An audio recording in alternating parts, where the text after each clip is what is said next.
They said I was born into war, but I think I was born into a prayer. Good evening and welcome back to Wisdom by the Fireside. In tonight's figures story, we step into a world of dust and devotion where empires rose and faith was tested in the hands of one man. A man destined to prove that mercy can conquer where swords cannot. When the world whispered his name, it trembled, but when God called it, it softened. This is the story of Salah ad-Din Yusuf ibn Ayyub, known to the West as Saladin, the warrior who liberated Jerusalem, yet refused to let vengeance darken his soul. But what shaped him into the saint behind the sword? And was it destiny or divine design? I remember the night I was born, or rather I remember what they told me of it. Tikrit, 1137, the night my father was banished from the city for defending a wronged man.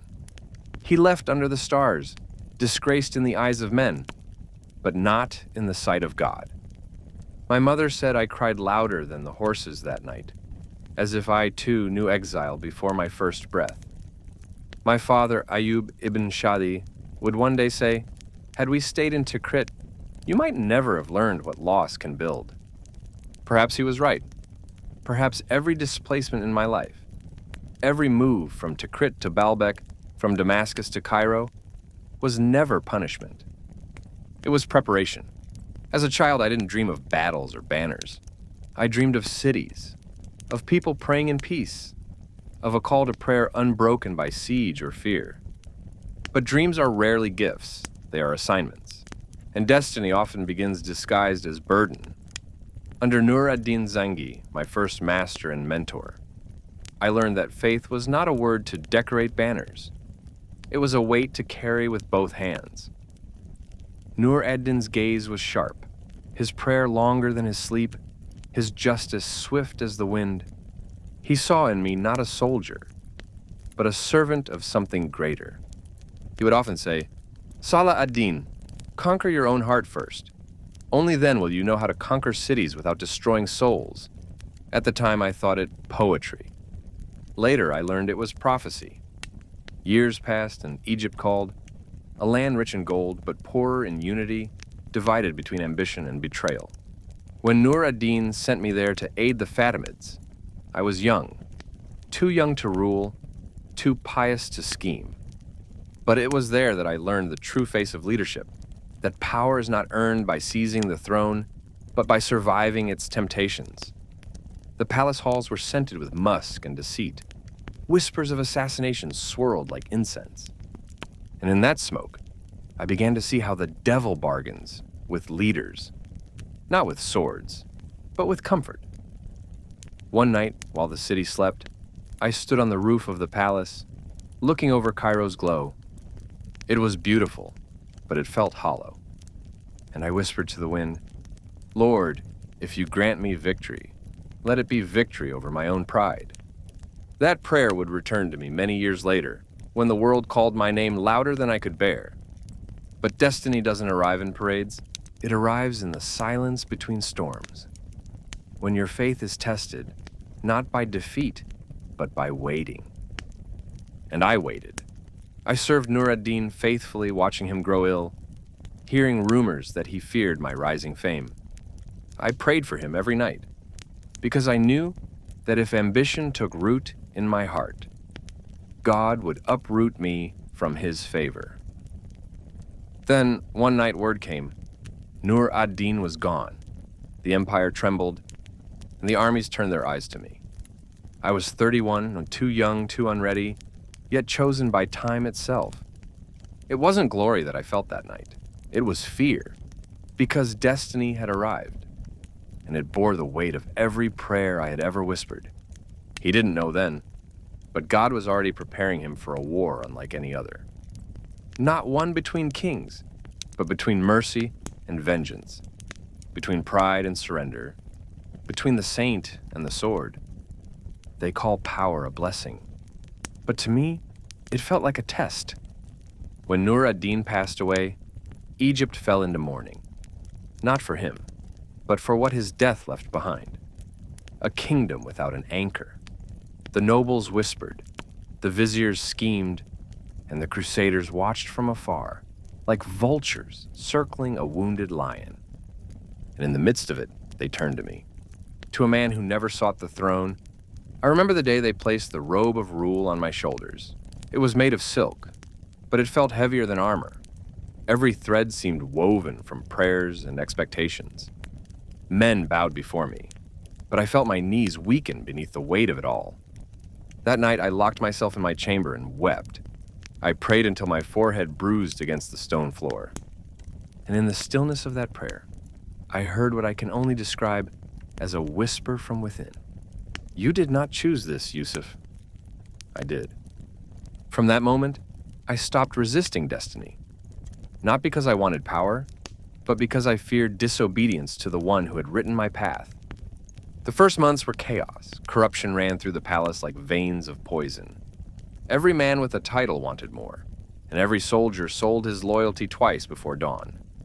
I had seen war before, but not like this. This was a war of hearts.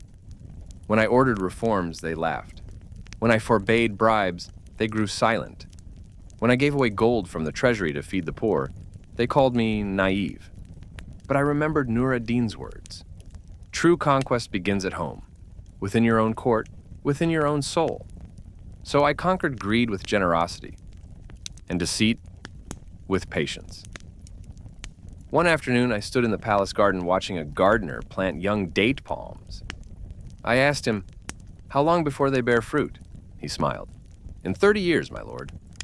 I laughed softly. "You'll be gone by then." He looked up at me, eyes calm as the Nile. "Then I plant them for the next generation." That simple sentence pierced me deeper than any blade.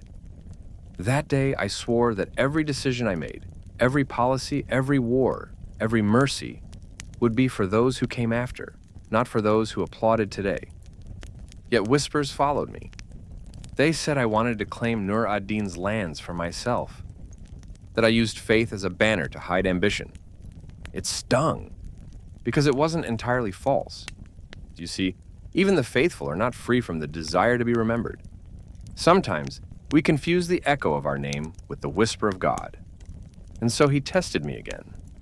One evening, a messenger arrived breathless from Damascus.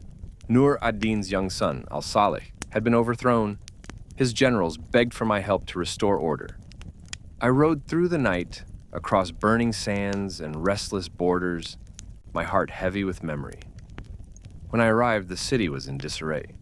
Men knelt, asking me to rule over Syria as well.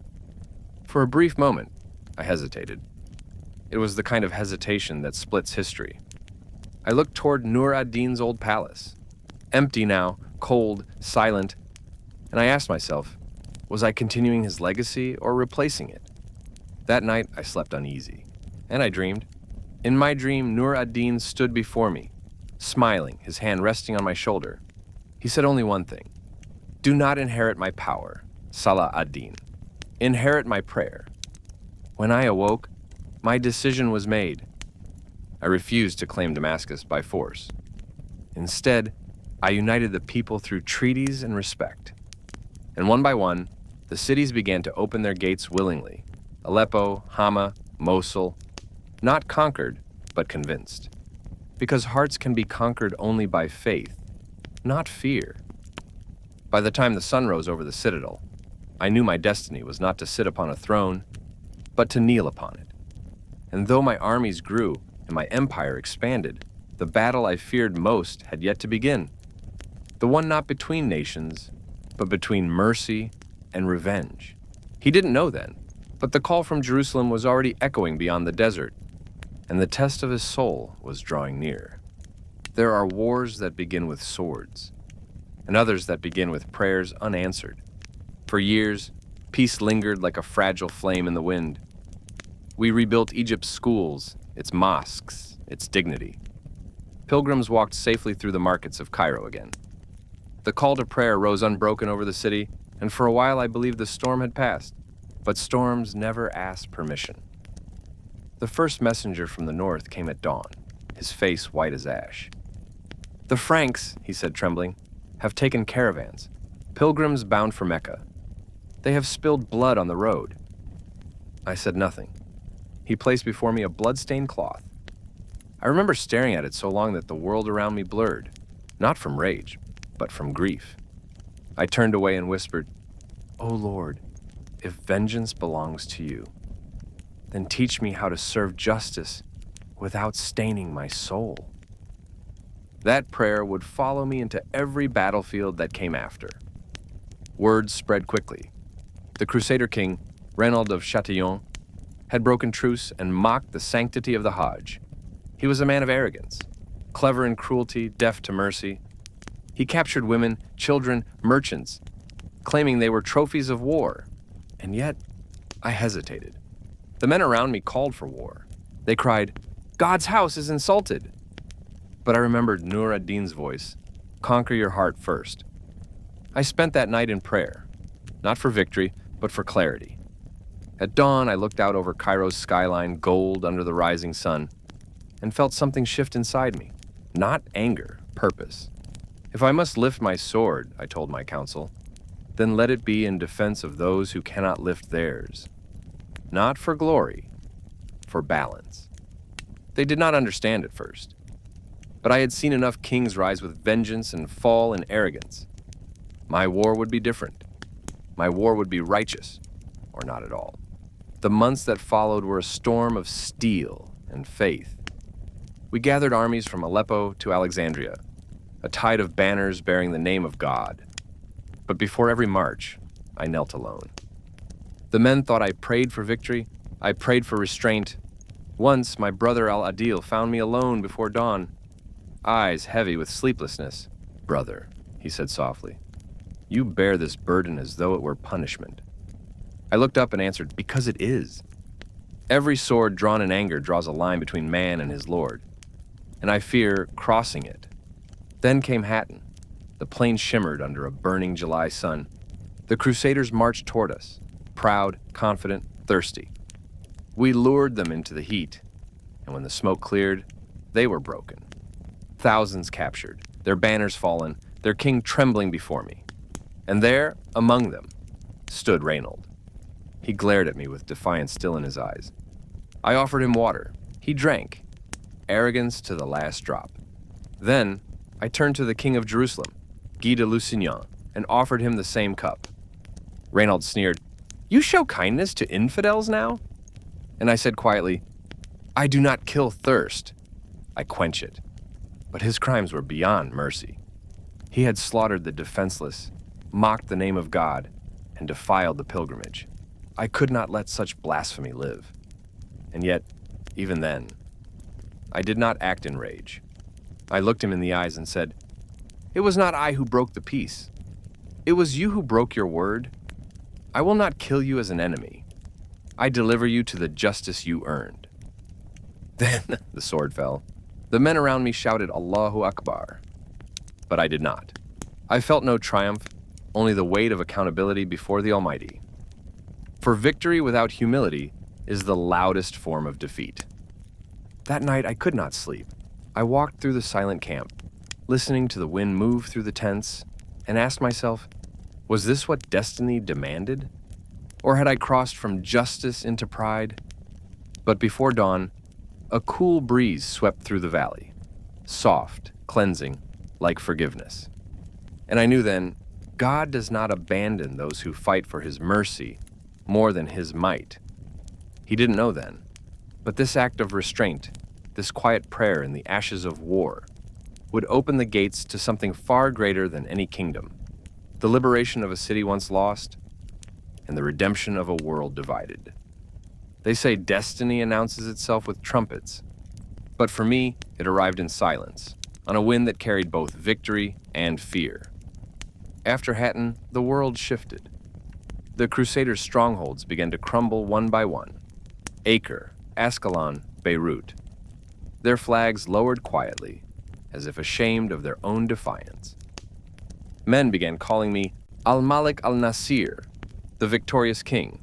But every time they said it, my heart whispered, "Be careful, Yusuf. Even a crown can be a chain." Because I knew what was next. The word was already spreading through every mosque and market, Jerusalem. I remember the morning we saw her, the city of peace, walled in stone and sorrow. The dome shimmered faintly under the dawn light. The cross still stood where the crescent once had. For 90 years, it had been in the hands of those who called themselves holy, yet turned the house of God into a fortress. As I approached the valley below her hills, the wind felt different. It carried prayers, not just of my men, but of every widow, orphan, and scholar who had whispered her name for generations. Even the horses slowed, as if they too understood that this was not conquest. This was return.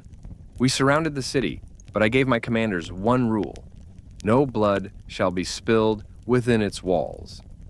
The land of prophets must not echo with screams. Some disagreed. They wanted vengeance for the slaughter of Muslims during the First Crusade decades before. They reminded me how, when the Crusaders took Jerusalem, rivers of blood reached the ankles of horses. But I said only this: they drowned the city in blood. We will wash it with mercy. That night, I prayed beneath the stars. I thought of the prophet, peace be upon him, who entered Mecca not as a conqueror, but as a forgiver. And I realized I was being tested not with defeat, but with triumph. And triumph is the subtler test. Inside the city, Balian of Abalin, the last Crusader commander, sent word. He wished to negotiate. When he came to my tent, his face was drawn with exhaustion, his armor dented and dusty. He expected a tyrant. Instead, I welcomed him as a guest. He said, "If you refuse mercy, we will destroy the city and kill our own families before letting you take it." I listened silently. When he finished, I poured him a cup of water and said, "Mercy is not weakness, Balian. It is the strongest form of justice." He looked at me as if unsure whether to believe. Then I told him the terms. Those who lay down their arms may ransom their freedom.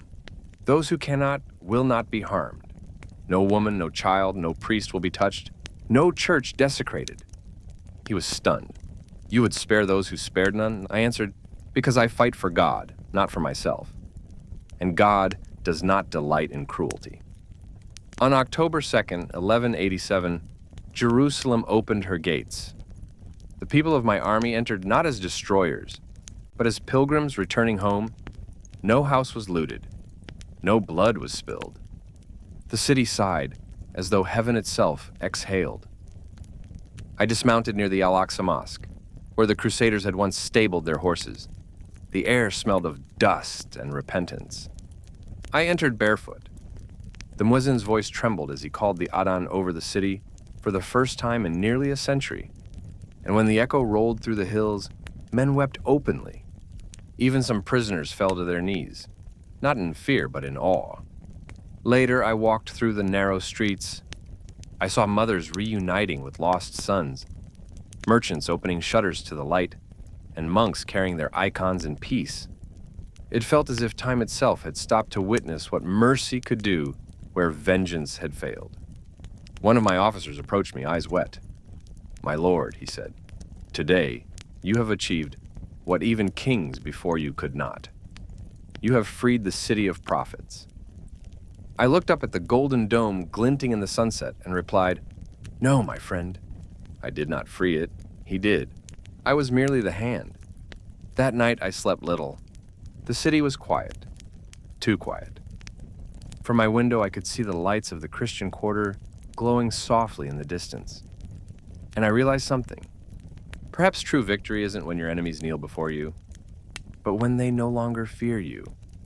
I whispered a final prayer before dawn. "Lord, if this is my destiny, then let my legacy be mercy." And outside, as the first call to prayer rose again over Jerusalem, I felt it. That unseen peace that follows obedience. That moment when heaven holds its breath and then smiles. He didn't know then, but the mercy shown that day would echo across centuries, softening even his enemies' hearts, and turning his name into a symbol of justice revered by both sides of faith. They think the hardest part of a war is winning it. They are wrong. The hardest part is what comes after. Because victory, like fire, warms the faithful and burns the proud. In the weeks after Jerusalem was freed, the world changed its tone. Letters poured in from the Western courts, from Rome, from Paris, from London. The Pope thundered for vengeance. Kings vowed to sail east with new crusades. And for the first time in years, I felt the chill of another storm gathering beyond the sea. But the greater storm, I learned, was not across the water. It was within my own camp. Unity is a fragile guest. The same princes who had marched under my banner now quarreled over cities, spoils, and titles. Each man thought himself the true hero of Jerusalem's return. And as they argued, I sat in silence, listening. It was then I understood. God tests you through your enemies, but he measures you through your allies. One night I gathered them all in the great tent. The air was thick with pride and perfume. I rose and said quietly, "Brothers, this banner we carry does not belong to me, nor to any of you. It belongs to the one whose name we shouted in battle. If we divide what was won in his name, we will lose more than we gained." Some lowered their eyes, others looked away, but peace settled briefly like dust after wind. Still, I felt the old whisper of temptation. You have done what kings could not. And each time it came, I answered it with prayer. Because even piety, when admired too long, can become pride wearing a halo. Then came the envoys from the west. They brought word that King Richard the Lionheart himself was coming, a warrior of brilliance and ego, famous for courage and for cruelty. I was told he swore to retake the city or die. The men trembled at his legend, but I smiled and said, "If God wills that I meet him, then perhaps the sword will learn the language of mercy again." Deep down I was curious.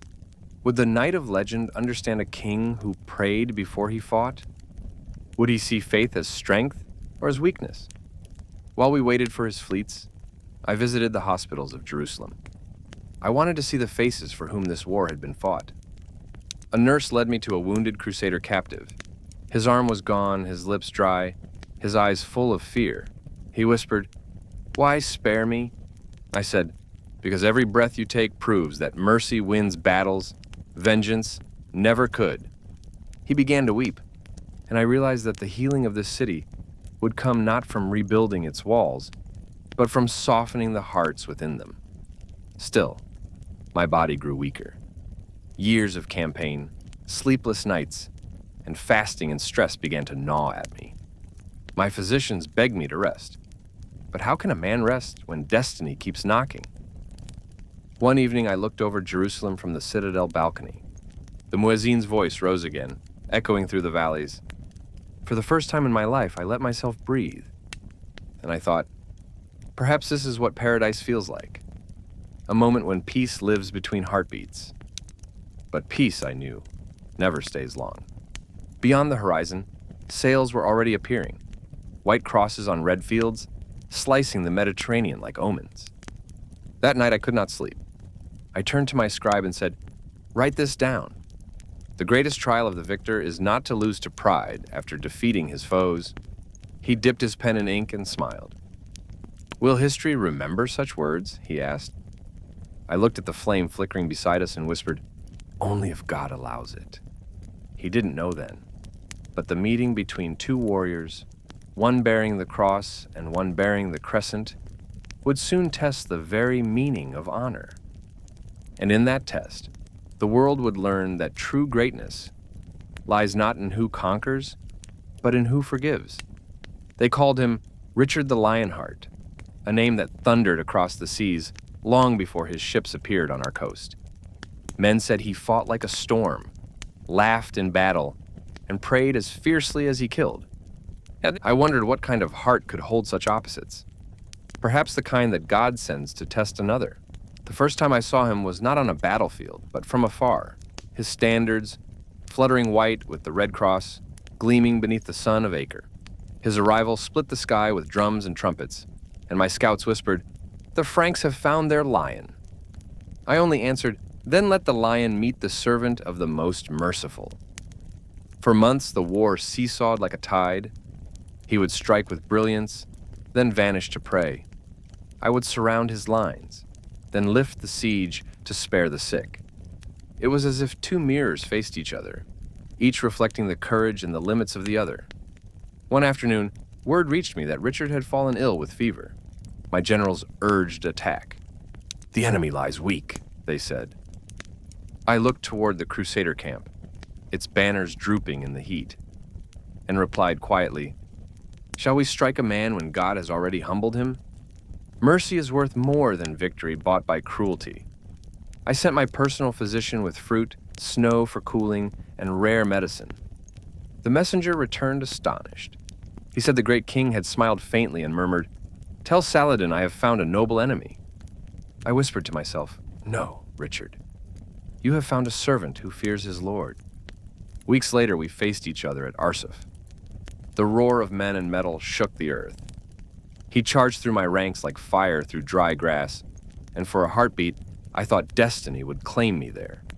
Yet even as our blades clashed, I felt no hatred, only recognition.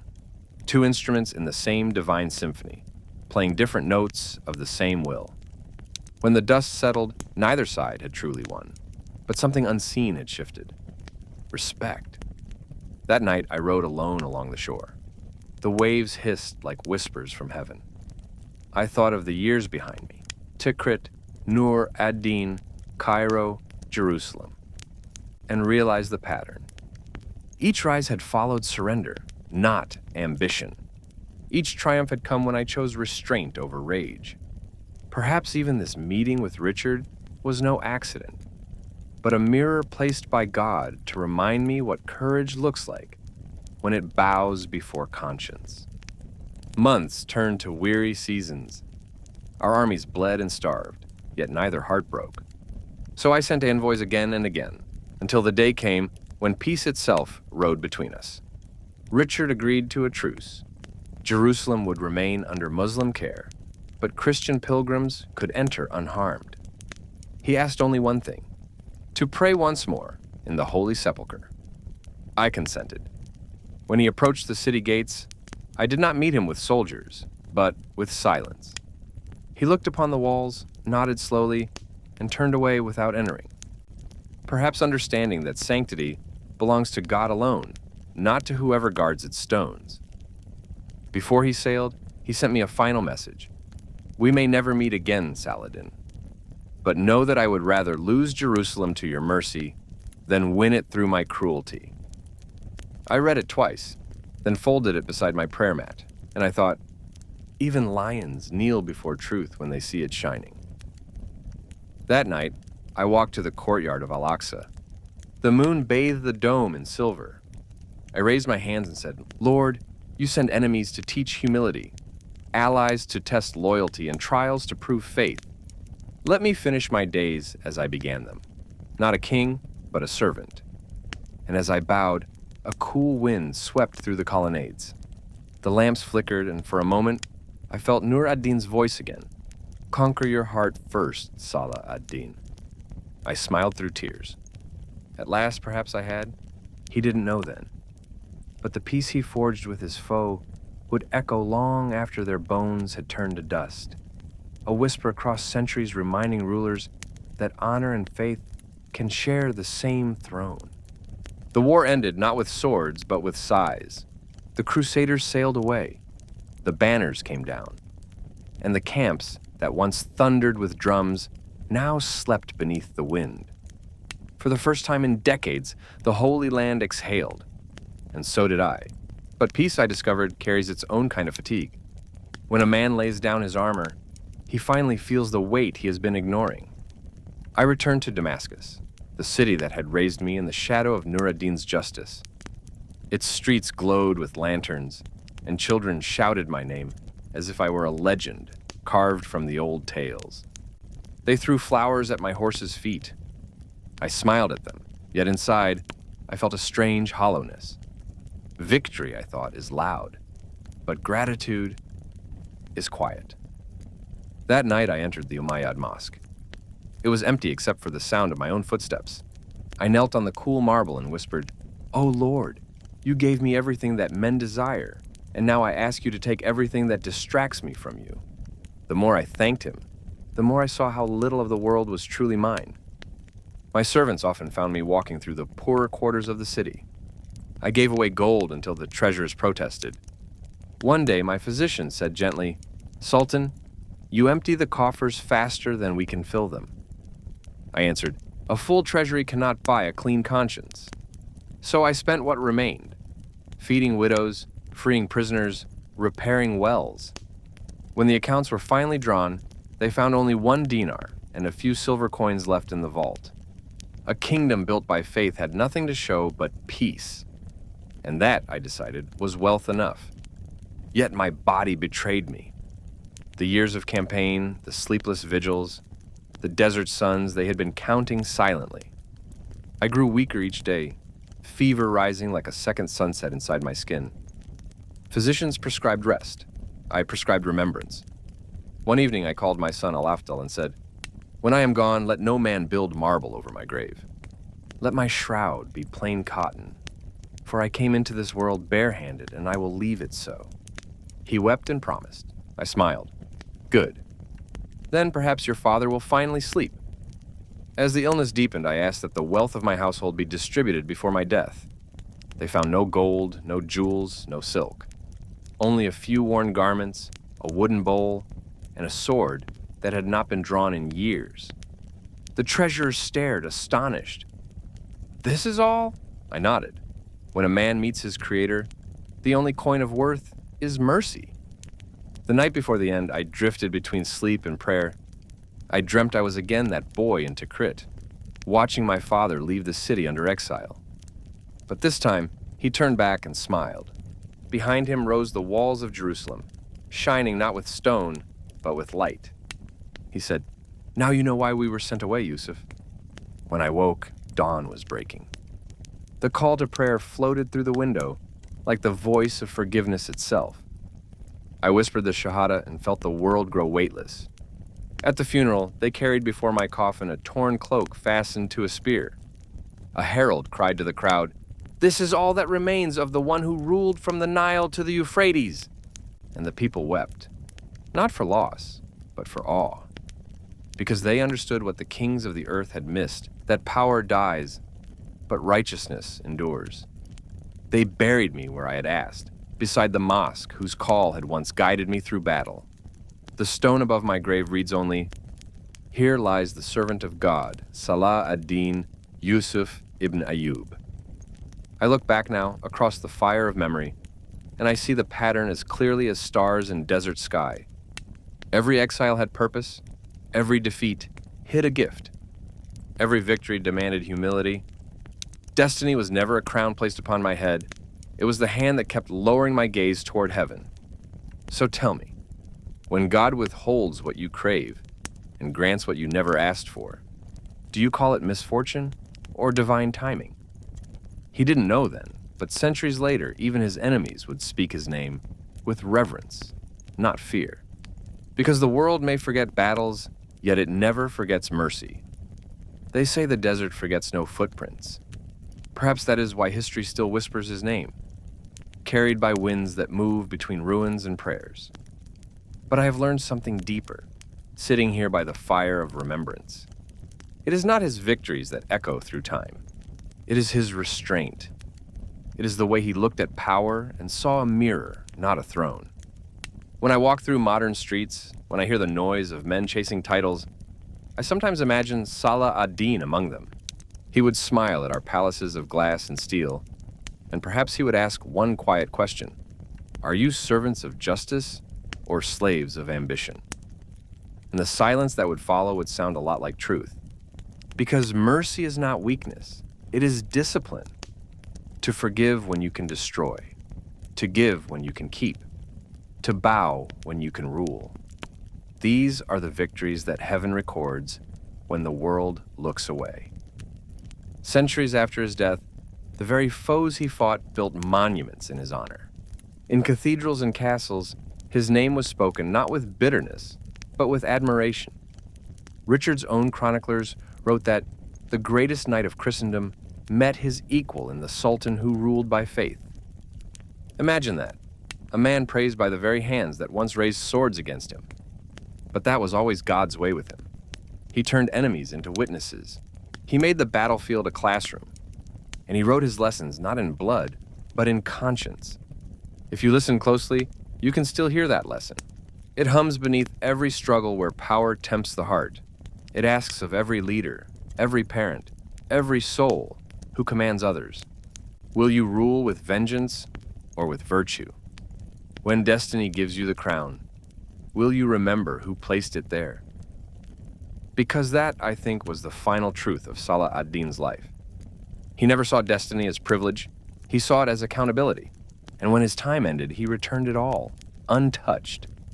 Sometimes, when I close my eyes, I picture him not as a warrior, but as an old man leaning on his staff, standing beneath the olive trees of Jerusalem. The wind moves his cloak, the dome glows behind him, and he smiles, not for what he conquered, but for what he conquered within. He did not win by force, he won by faith, and that is why time itself bowed to him.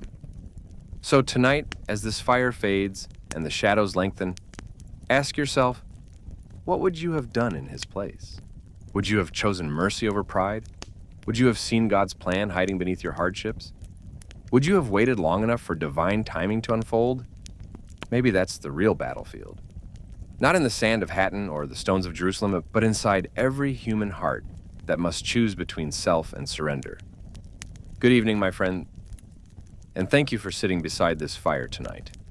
We've walked through the deserts of destiny, and we've watched a man become proof that faith can outlast empires.